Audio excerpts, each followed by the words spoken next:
Magandang hapon po sa ating lahat. At kaunting paumanhin at tayo medyo na late dahil coming here, sunuran lang pala kami ni Stokes Harry. Ang lakas unang ulan sa NLEX. Actually, sa Quezon City pa lang bago mag-exit, bubuhos na ho yung ulan, meron pa accident somewhere there, sa may pahabang tulay. Kaya medyo na-late through kami. So magandang hapon muli sa ating lahat at maraming salamat sa inyong pagtanggap sa amin dito sa Angeles City, dito sa Pampanga, kay Bishop Edwin, maraming salamat. At narito tayo ngayon, bahagi ng hakbang ng maiso na ang advokasya ay transparency, accountability, peace, and security. Alam naman po siguro ninyo yung mga maraming kaganapan ngayon dito sa ating bansa. At talaga namang salat na salat tayo sa transparency. Hindi ibinabalita at walang nagbabalita ng mga totoong kaganapan sa loob at labas ng gobyerno. Ang lumalabas lamang sa mga tinatawag nating traditional media ay yung mga pabor sa pamahalaan. Yung mga magagandang pananalita, yung mga magagandang pledges, yung mga magagandang bukadilya ng pamahalaan. Pero hindi nila inilalabas ang mga bawang katotohanan. Just today, coming here, pag-usapan ho muna natin yung leadership or government with transparency. Mararamdaman natin, sinasabi na by mid-2025, magiging maganda na raw ang standard of living ng mga Pilipino. Kung maganda ang hinaharap at kaharapin natin, wala namang problema. Lahat yan ay ating layunin. Lahat yan ay ating pangarap. Lahat yan ay ating aspirasyon. But just today, lumabas yung inflation rate for the month of May. At patuloy na naman for the fourth consecutive month. Patuloy pong tumataas yung ating inflation rate. From 3.8% last April, naging 3.9% ang inflation natin noong May.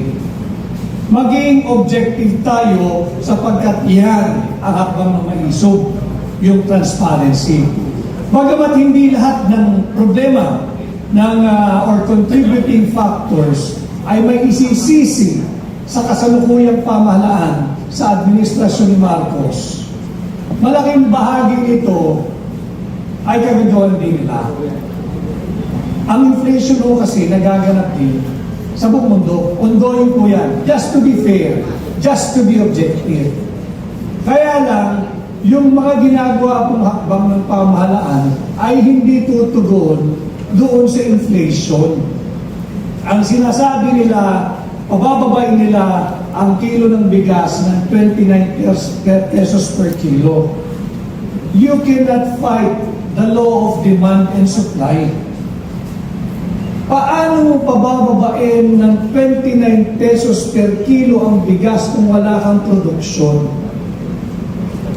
Ang sagot nila sa kakulangan ng produksyon ng bigas sa agrikultura ay importation. Bumaba sila hanggang 2028, di umano yata, I think, ay 15% na lang ang taripa. Pag binaba mo ng 15% ang tariff sa mga imported kagaya ng bigas, papatayin mo ang mga magsasaka. They will never be able to compete with imported products. May imbalance po kasi yung atong export at saka yung ating import. Ang isang self-reliant na bansa, kinakailangan mas mataas.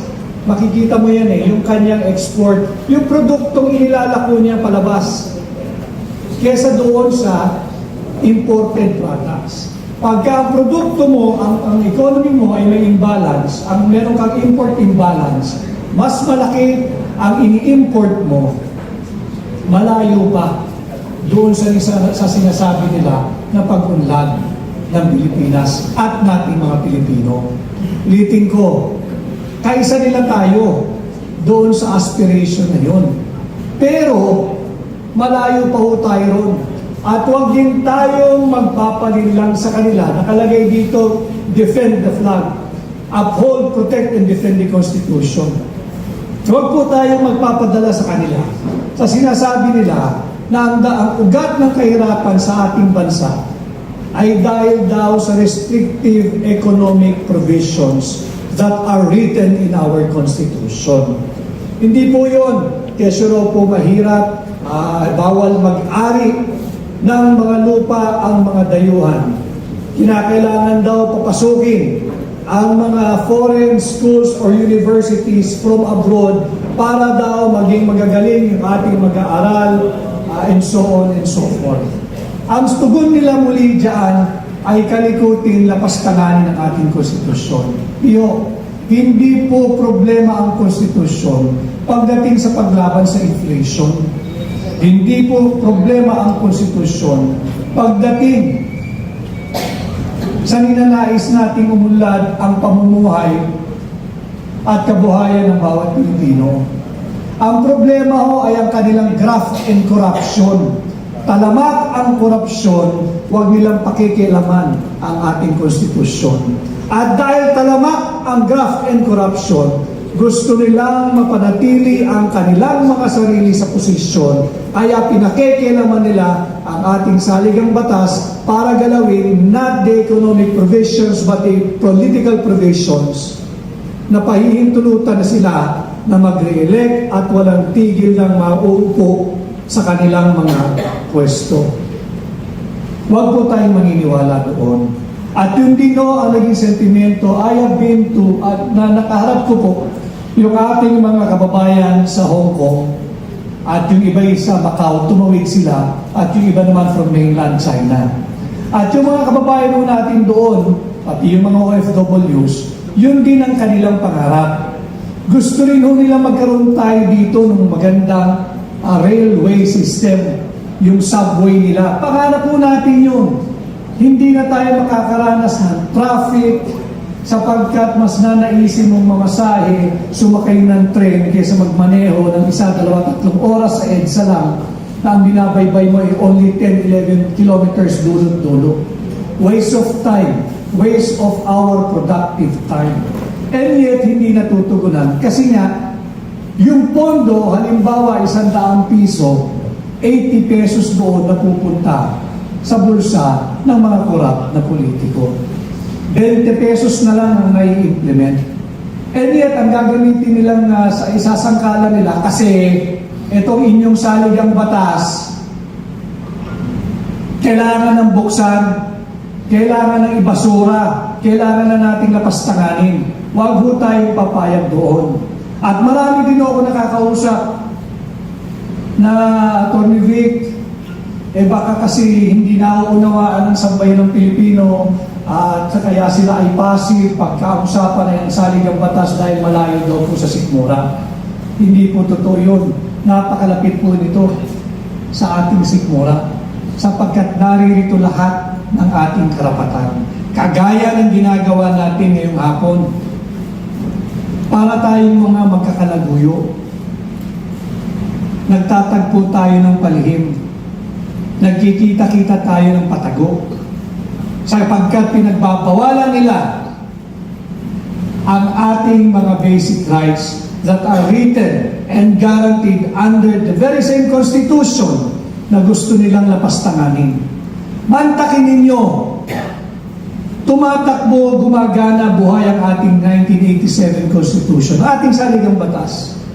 Hindi na natin magawa yung ating karapatan sa ilalim ng Article 3 ng ating Bill of Rights. May garantiya yan ho sa ating saligang batas na makapagpahayag ng ating saloobin na hindi tayo namumulestya ng gobyerno, nang malaya tayo makapagtipon-tipon at payapang mag-ipon-ipon upang iparating sa gobyerno ang ating hinanaing, ang ating mga saloobin, ang ating mga suhestyon. Pinagbabawal po nila yan. Bawal ang rally, bawal gamitin ang mga freedom park. Bakit Bakit nila ipinagbabawal? Sapagkat takot na takot silang malaman ng higit na maraming Pilipino na magdadalawang taon na si Bongbong Marcos salat pa rin sa performance. Ayaw nilang malaman ng sambayanan yan. Sapagkat nung siya ay iniluklok at ibinoto, napakataas ng pag-asa ng bawat Pilipino sa kanyang magiging pamunuan. At hindi niya maaaring itanggihan sapagkat yan ay nalalaman kong personal sapagkat kami lang ang magkasama nung walang gustong sumama sa kanya. Ngayon ay napapaligiran na siya ng kung sino-sino na ang isinusulong hindi ang interes ng bawat Pilipinong tumulong sa kanya, kundi interes ng mga politiko. Sabihin na natin ang mga oligarko, elitista at burgis na isinusulong yung kanilang sariling agenda at pabor sa kanilang hanap buhay at interes. Papapag-usapan din ho natin dito yung pilit itinatago, ikinukubli na plano nilang i-renew agad-agad ang prangkisa ng Meralco. 4 na taon pa ho ang prangkisa ng Meralco. Wala namang masama kung exemplary yung rendition niya ng public service. Bakit minamadali ninyong ipasa agad ang prangkisa niya? May 4 na taon pa sa buhay ng prangkisa ng Meralco. Dahil kaya natin tinututulan din ito, pagka narin mo na ang franchise ng Meralco this early, kahit anong reklamo natin, dito ba Meralco pa? Dito Meralco, no? Sa Angeles o Angeles Electric. Angeles Electric. Sa Metro Manila, ibang parte ng Bulacan ay Meralco. Pag na-renew na ang prangkisa ng Meralco, wala ka nang magagawa riyan. Kahit magreklamo ka, mataas ang singil, spotty ang services, meron mga overcharging, wala ka nang magagawa, na-renew na eh. Why don't the government first attend to the complaints, the many, many complaints of the consumers ng Meralco? Bakit tila minamadali, pati renewal ng Meralco? Yan yung mga isa sa mga paglapastangan sa ating mga batas ng kasalukuyang administrasyon. At papasok din ho doon yung tinatawag nating accountability. Yung pamunuan at gobyernong may pananagutan. Ang dami yung nangyayari, sinususpindi yung mga local officials na nagpahintulot na magkaroon ng akbang maisog rally sa kanilang mga lugar. Hindi dahil sila ay simply a critic of the government, hindi o dahil simply sila ay bahagi ng hakbang ng maisog. Kaya o nila pinahintulutan ang malayang pagtitipon-tipon at payapa ang pagtitipon-tipon ng mga hakbang ng maisog sa kanilang lugar sapagkat kinikilala nila ang saligang batas at kinikilala nila yung Batas Pambansa 880. Yung Batas Pambansa 880, ito ay batas na ang title nito ay ang kumikilala na malaya huta ang Public Assembly Act of 1985. Yung BP 880, ironically, ang pumirma po nito, ang nagpasa po nito, yung ama ng kasalukuyang Pangulo, yung binansagang diktador. Diktador na yon, pero kinikilala sa batas at pinirmahan niya yung Public Assembly Act of 1985. Etong kasalukuyan, sinisikil po yung ating karapatan na malayang makapagtipon-tipon. Nakakatakot, pero hindi tayo aatras. Yes. Alam kong maraming nag-aalinlangan dahil sinususpindi yung mga officials na kumikilala sa saligang batas, kumikilala sa BP 880. Kinikilala nila ito dahil mararangal sila ang lingkod bayan.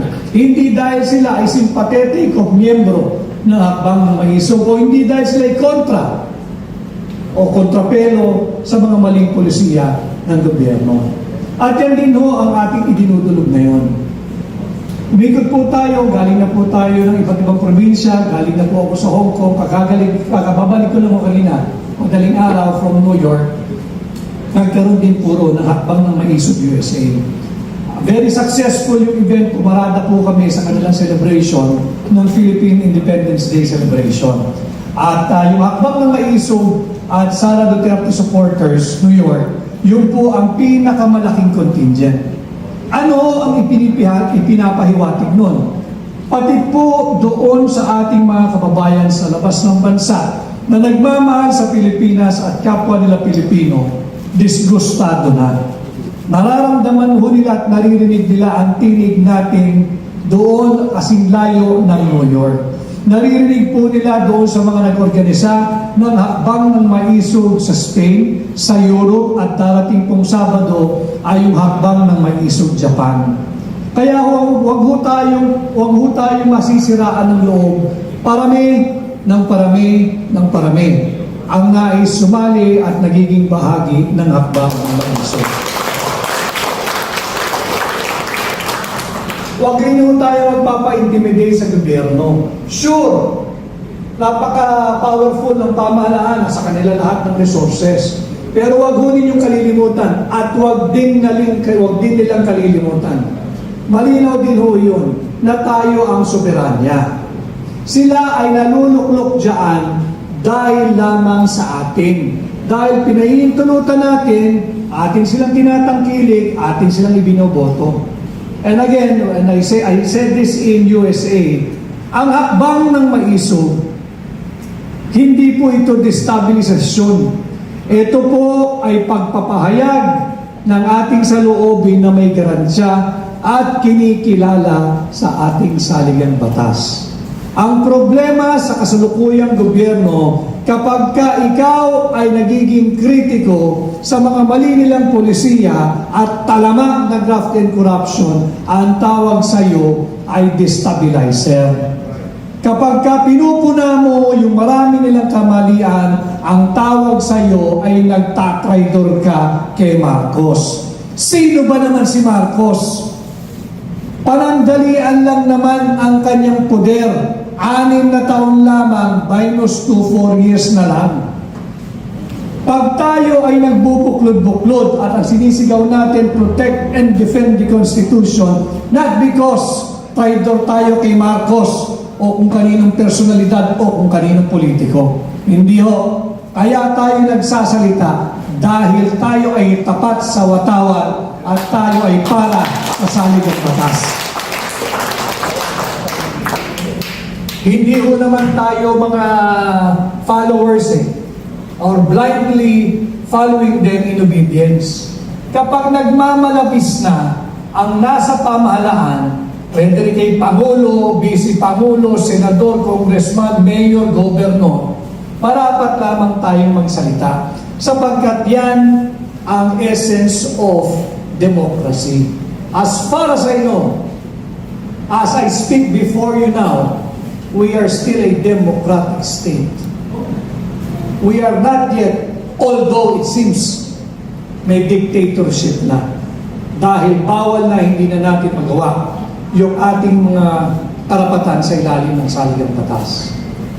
At naririto rin ho yung peace, usapin ng kapayapaan. Ang hinihingi natin ay isang pamayanan, isang gobyerno, isang pamunuan na tungo sa kapayapaan.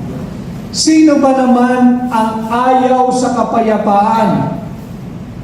Maririnig ho ninyo kung makapagsalita yung tatapang-tapangan sa gobyerno, parang dinuduro yung ating higanting kapitbahay na China. Tayo po ay hindi anti-US. Kagagaling ko lang ho doon Tayo po ay hindi anti-China. Tayo ho lahat ay pro-Filipino. Tayo ay pro-Philippines. Yun ang ating sinusulong dito, hindi yung digmaan. Alam mo ninyo, ang away ng hindi pa away openly, pero ang girian ng China at US dahil sa usaping ekonomiya. At kung sino ang dapat manatiling influence dito sa ating rehiyon, yung hegemon kung tawagin.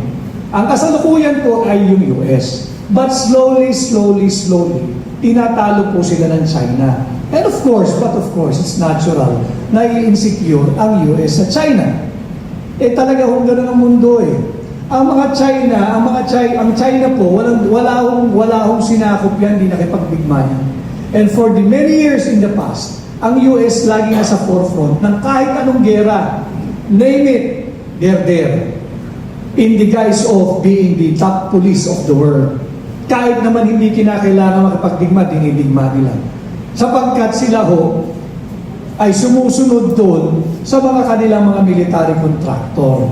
Ginagawa nilang money laundering din yung military contractor Gagawa ka ng tangke, gagawa ka ng bala, gagawa ka ng bomba, gagawa ka ng bulletproof vest, kung ano-ano.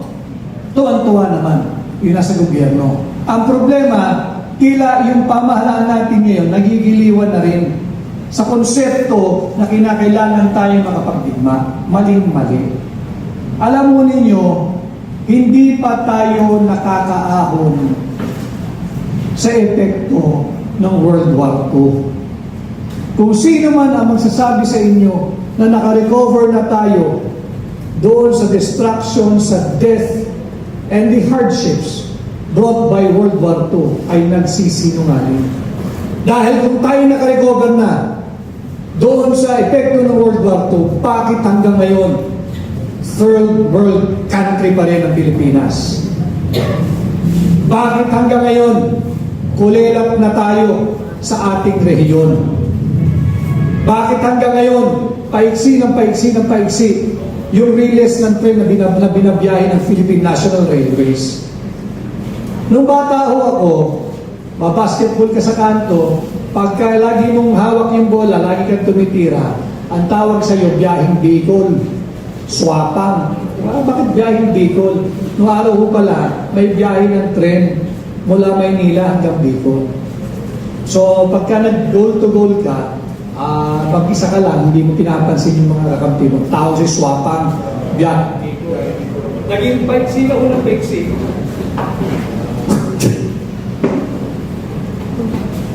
Naging paiksi yung kilometers ng ating riles. Imbis na humaba, ano naman ang significance kung umiiksi yung mahaba? Kapag ka umiiksi, ibig sabihin, wala tayong progreso.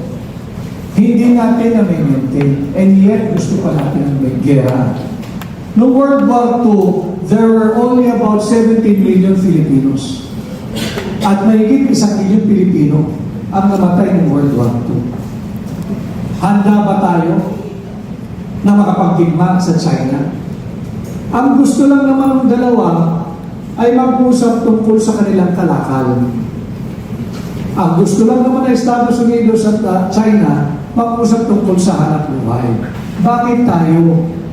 Kapitbahay natin yung China. Bakit hindi natin magawa yung ginagawa ng Estados Unidos? Bakit tayo nagiging sunod-sunuran sa ating foreign policy doon sa dikta ng Estados Unidos? Tama rin po yun. Ang architect ng ating foreign policy ay ang Pangulo. Wala pong debate ron, wala tayong magagawa doon. And he doesn't even need an advisor or an advice from anyone to craft his own foreign policy. Sa Pangulo po yun.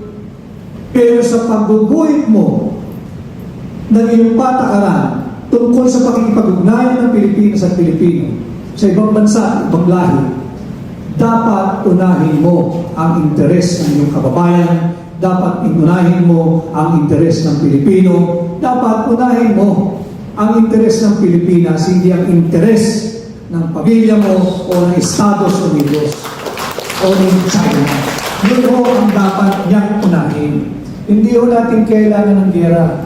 Maniwala ho kayo, pag uwi ho ninyo ngayon, pagtapos ho namin magsalita rito, pagkatapos ng open forum, yan ho yung isang malaking bagay na magiging bahagi kayo na habang ng maisog. Kausapin mo ninyo, imulat ninyo yung inyong pamilya, yung inyong kapitbahay, inyong kaklase, inyong mga pamunuan sa iba't ibang barangay, lungsod at probinsya dito sa Pampanga. Hindi natin interes ang gera. Huwag tayong susunod sa interes ng ating banyagang aliado. Sure, the United States is our oldest treaty ally. Andiyan nga yung Clark eh. Diba? Yan eh, makikita natin. Yan yung isa sa mga rebulto nilang naiwan dito. At nandyan na naman muli sila ngayon. Pero hindi para tulungan ng Pilipino. Huwag mo tayong padalos-dalos na gusto natin din ng gera. Nagtatapang-tapangan. Kung merong umaangkin, kahit katiting sa ating teritoryo, I agree, and I know you will agree with me, labanan natin. Amin yan, ba't mo kukunin? Kaya lang, war is not the option. War is not an option. We have to talk to whoever that nation is. Halimbawa, China, may issue tayo, makipag-usap tayo sa China. Hindi natin kailangan ng gera. Magkano ang halaga ng isang bala? Ang halaga ng isang bala ay napakamahal. Higit pang mahal kaysa sa halaga ng isang kilong bigas. Pero hindi kailangan ng Pilipino ng bala sa kanilang pinggan. Ang kailangan natin ay bigas sa bawat hapagkainan ng pamilyang Pilipino. Huwag tayong magpagdiba, huwag tayong maging basag ulo, huwag tayong maging war freak.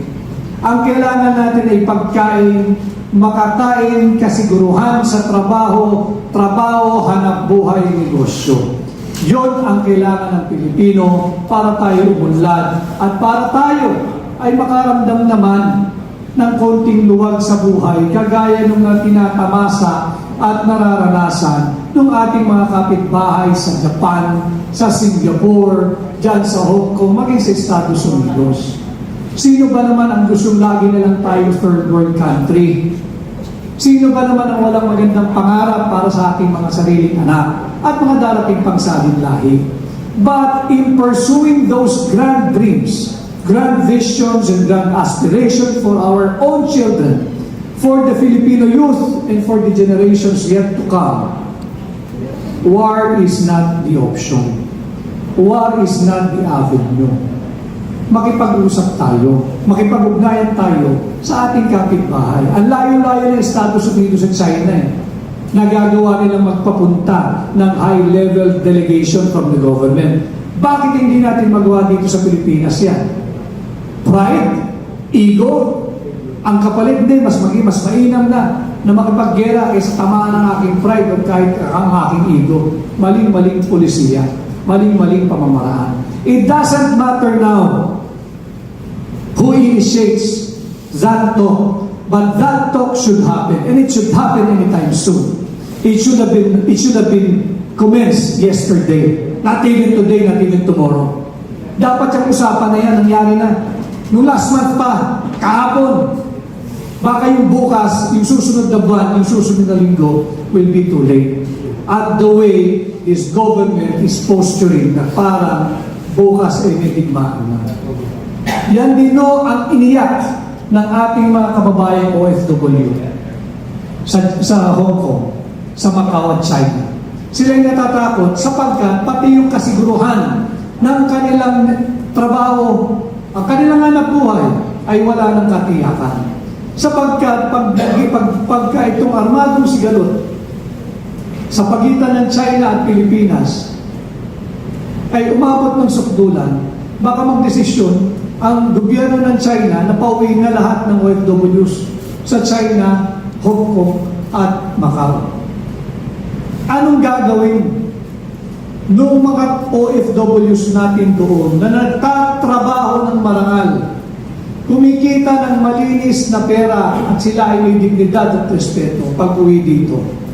Aasa sa ayuda na ibinumudmud ng gobyerno para manahimik ang bawat Pilipino?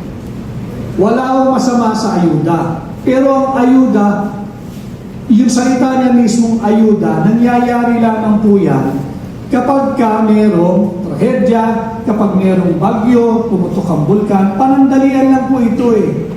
Ito po yung bridge financing. Para lang po makaagapay kayo during dependency of that emergency. Hindi po yan pwedeng pila tuwing kada linggo o kada buwan bigay ng pera. Eh anong tinuturo natin sa ating mga kababayan? Huwag ka na magtrabaho, pumila ka lang tuwing linggo o tuwing once a month, meron kang ayuda. Wala pong dignidad doon sa nakaasa sa ayuda lamang. Pare-parehas naman po tayo, binigyan ng pag-iisip, binigyan ng lakas. Wala namang lalo na tayo mga walang disability, tayo magtrabaho. Yun po yung gusto ng ating mga kababayan, yun po yung iniiyak nila doon sa Hong Kong, yung ating mga OFW. Pati po yung nasa USA. Sila po yung nagpaparating dito ng tulong sa kanilang mga pamilya. Pero meron po doon, dami ko nakausap, malaki ang kinikita nila doon. Kaya lang, dahil hindi rin naman nila mapabayaan yung kamag-anak nila dito, mas malaki yung halaga na pupunta rito. At sila nagkakasya na lang kung anong matira. And yet, they're very disappointed because the government is simply not doing its job. In fact, this government is promoting graft and corruption. Yan yung hinihingi nating leadership with accountability o pamunuan at gobyernong may pananagutan, kapayapaan, transparency at kapayapaan. Yan din noon yung hinihingi namin tulong sa inyo sa akbang ng maiso. Hindi naman ho namin makakaharap lahat ng Pilipino. How I wish I'd be given a chance to talk to each and every Filipino. But hindi sasapat ang ating oras, hindi sasapat ang ating panahon, and it's just simply impossible. But pag pinagtulungan natin ito, pag tayo nagtulong-tulong, maaabot natin ang higit na mas nakararaming Pilipino na ang sentimento ay kagaya rin sa sentimento natin. We are not calling for the ouster of anybody. We are calling for transparency, accountability, peace, and security in government and in governance. Ngayon, kung pakiramdam mo, ikaw tinutugis namin dahil guilty ka na sa pamunuan mo ay walang transparency, walang accountability, walang kapayapaan at walang seguridad, problema mo yan. Maaring ang kalaban mo ang hakbang ng maisog. Sabi rin ho nila, ang hakbang ng maisog na yun, ang bagong oposisyon. Kung ang pagtutol sa maraming kamalian ng gobyerno ay pagiging oposisyon, oho, tayo ay oposisyon. Kung ang pagtutol sa paglapastangan nila sa ating saligang batas ay pagiging oposisyon, oho, tawagin ninyo kami oposisyon. Kung ang pagtayo sa mga walang boses sa tinaping Pilipino ay pagiging oposisyon, sige na, tawagin mo kami hakbang ng oposisyon dito sa hakbang ng maiso. At muli, ang aking humiiwan sa inyo, labanan mo natin yung pagmamalabisa. Huwag mo tayong papayag na lapastanganin nila ang ating konstitusyon. Huwag mo tayong magpapalinlang doon sa kanilang Peking People's Initiative. Huwag mo tayong magpapalinlang doon sa ginagawa nilang huwad na charter change. I tell you, believe me, the problem is not the Constitution. The problem is the rampant graft and corruption. The problem is not the Constitution, but the prevalence of drugs and drug addiction.